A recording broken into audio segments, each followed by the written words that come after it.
is going to be none other than Miss Kane T. Terry. Please put your hands together.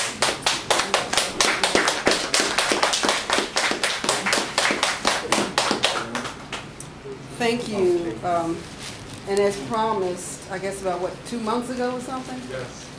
I said that I was going to work on a board for Panoramic Poetry, just to show my appreciation Got it? for, yeah, I think so. To show my appreciation for all of the art that has come through. I've only been associated for about 3 months or so, but this is what I came up with. Oh, no. So this is some of the artists that I've seen that have come through the Panoramic Poetry. We will accept this very graciously. Thank you. And everybody see it? Yeah. You want that too. So some of the people sitting in here is on here. Beautiful, beautiful. Very nice. Beautiful.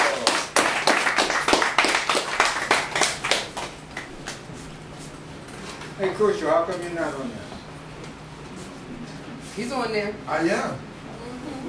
I'm on there with Lamar.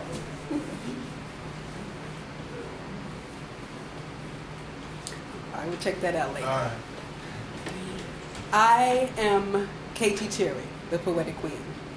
Spiritually strong and independent thinker whose heart is vastly humanitarian and has weathered the storms of life to motivate, inspire, and inform others of their own self-worth.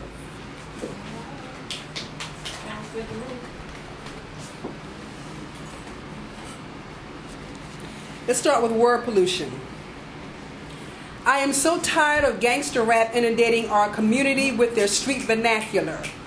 They're angry, desperate, and narrowly thought out weapons of destruction. The young generation adopts this culture as the new master of consciousness, not realizing that this kind of communication doesn't raise the spiritual eye or motivate progression, but keeps them in a vacuum of pessimism that stunts opportunities. When you match the lifestyle with the words, you only get more trouble, more headaches, less propensity for respecting others, young or old, less culture, limited faith for positive change, a tendency toward hard-heartedness, along with tasteless life tactics. We all have hard knocks in our lives, but becoming your worst obstacle and the catalyst of downward thinking for impressionable minds is a crime. Rap is a viable, versatile, uniquely vibrant art, which are more or less essays to mimic rhythm, and can be a valuable tool for growth, both mental and spiritual. However, the selfish-minded writer, rapper, or producer cease responsibility at the monetary motivation level. Some just want to strike back or get even with the society they see as the enemy. We all have the right to feel what we feel, but every kind of pollution is detrimental to the serenity of the universe. Though you have the right to spit your venom, or as protected by the Constitution, there damn sure should be a law against word pollution.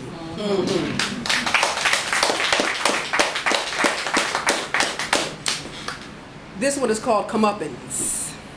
You can imagine what that's about. Life is not like a box of chocolates, and you know what you're going to get. The universe is made of order and rhythm, the conductor, cause and effect. You may not see it coming. You may not accept it when it does. But what you do today will come back in some way. Plant the seeds of mercy, and the merciful will reward you. Till the seeds of vengeance, and anger will come toward you. Feed the soil of joy and gratefulness, then opportunities await you. Plow the seeds of selfishness, and vicious minds may overtake you. Like cancer from cigarette smoke, time is an insidious tool and a paradox as well. You may not see it coming, but when it does, it will be your heaven or hell. A fork in the road experience can show you who you really are. That's the decision that sets the pattern and pace for your tomorrow. Will it be a boomerang effect of honor or sorrow? Our consciousness is a heavy tool, but our subconscious makes the rules, guiding us more than we know. So dig deep into the annals of your mind and rethink your stand if you must. To know thyself is said to be the first rule of nature. I'll go even further. Protect your mind and guard your thoughts, or your future may be in danger.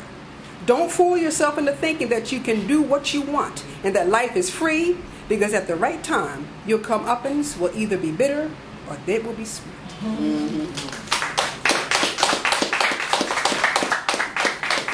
This is one of my favorites. I haven't heard anyone address this, but we all have experienced this situation. Liars.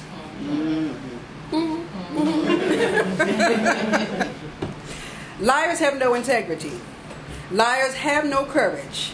They say what frees them from conflict and worry.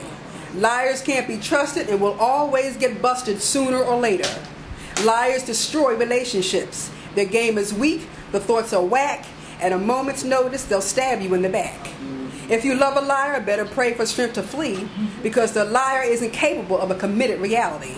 Liars run away from what they can't handle, but be assured that it's not just you. The liar lies to himself too. Something in the conscience that is so fearful of the effects of the truth that a fantasy is the only antidote they subscribe to. Liars don't even protect themselves. They refuse to see their own faults or weaknesses. It's always someone else, even to the demise of their own physical health. A liar is a danger to himself.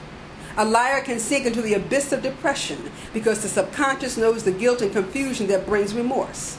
Liars will look you right in the face and tell you their eyes are blue when you handed them the context that made their eyes do what they do. Now, I'm not talking about the occasional fib or two.